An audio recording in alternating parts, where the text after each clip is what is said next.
Words were quoted from Steve Jobs in a Stanford graduation speech that he gave in 2005, ending his speech giving advice to the graduates.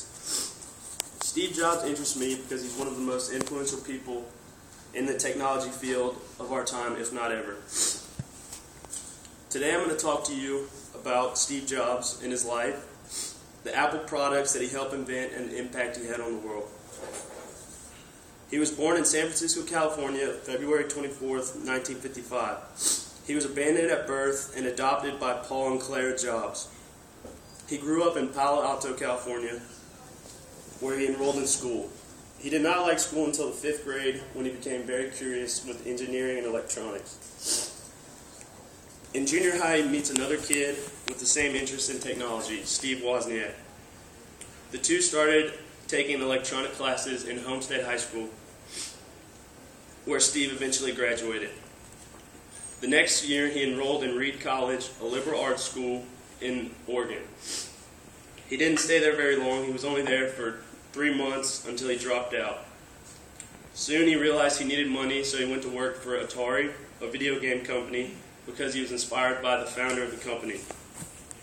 They began to form a relationship, and later he asked him to sponsor a trip for him to go to India, where he was in search for enlightenment. At this time, he started experimenting with LSD and marijuana. He stayed there, and he returned disappointed because he didn't find what he was looking for in his enlightenment. When he got back, he reconnected with Steve Wozniak, and the two started building computers together in a garage. They couldn't think of a name of the company, so they decided if they couldn't think of a name, they would just call it Apple, and so it stuck. The two started selling the computers to hobbyists, but it wasn't what they wanted, so they showcased their first computer, Apple I, at a computer fair, and people were really interested in it, and they liked it a lot.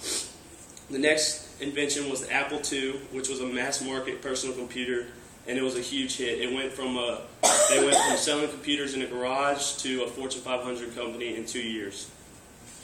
In 1980, Apple goes public, and Steve Jobs is worth about $200 million at this point. Steve Jobs was thrown out of a small project called Lisa at his own company.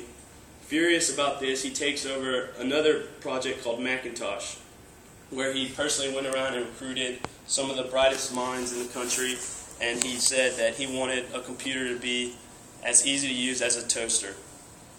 In 1984, the Macintosh was revealed, and it started off good for the first 6 months, and then after that it started to do poorly.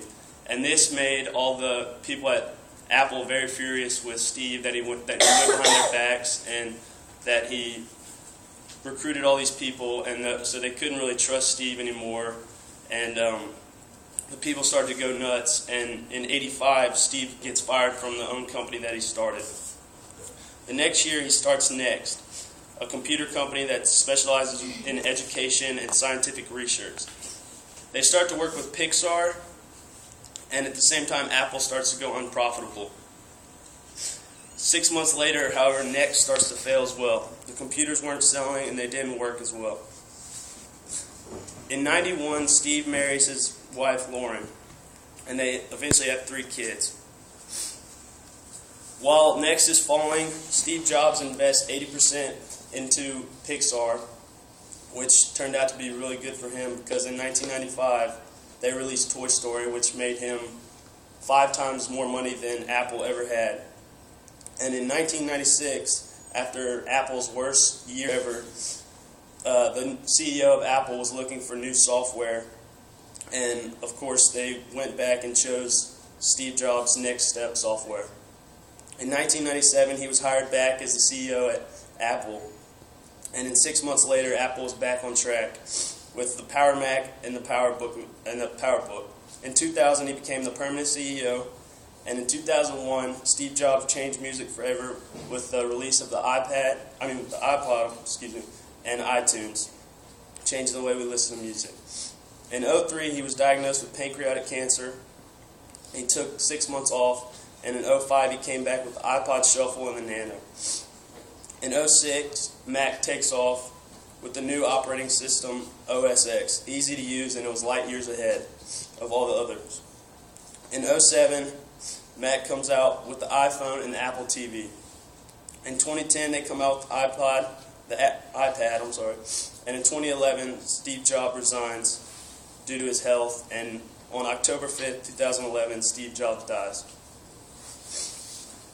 I brought a few products today. Y'all have probably seen them before. The MacBook and the iPhone. Most of y'all probably either have them or seen them. And that's just a few of them. Like I said, the iPod, iPhone, Apple TV, and these were all from Steve Jobs. Steve Jobs changed technology because he believed technology had little value if not everyone could use it. That's why all of his products are very user-friendly, and all ages are able to use it and understand it. Another reason why Steve Jobs was so successful is because he was perfectionist. Success equals perfection. His father taught him how to make things great, and it stuck with him. One day, him and his father were building a fence, and Steve told his dad, "You have to make the back of the fence that nobody will see just as good looking to show you are dedicated to make something perfect." And that just really shows how much that he loved his work and that he always was striving to make something perfect and be the best he could. But not everyone liked his methods. His coworkers, sometimes they didn't get along, showing since he got fired from Apple. But he was on a constant quest for perfection, and he was a little obsessive. The impact Steve has had is profound. He's changed the entertainment and the education. He's changed the way we listen to music through the iPod and iTunes. He's changed the way we watch TV and watch movies with animated films and Apple TV, and even the phones with all the iPhone apps that are on there. In education, for example, he's helping kids with autistic be able to learn. With the iPad, being able to click on it, and they're able to learn. And with personal computers in high school and college and business. TimesNews.com said Apple's contribution to art, medicine, entertainment, and business are far too many to name one. So today I've told you about Steve Jobs, his biography, the products, and the impact. Martin Luther King Jr. said, "The ultimate measure of a man is not where he stands in times of comfort and convenience, but is how he's remembered at the time of his death." And I think that goes with Steve Jobs. Even though he's passed away, all of his products are still used today, and everyone should know about him, and his products are they change the way that we live. If Steve Jobs were here, I think he would say, follow your passion in life and pursue it. He said, "You can't connect the dots looking forward. You can only connect them looking backwards. So you have to trust they will connect in your future." So I'm going to leave you with a quote. Stay hungry, stay foolish. Thank you.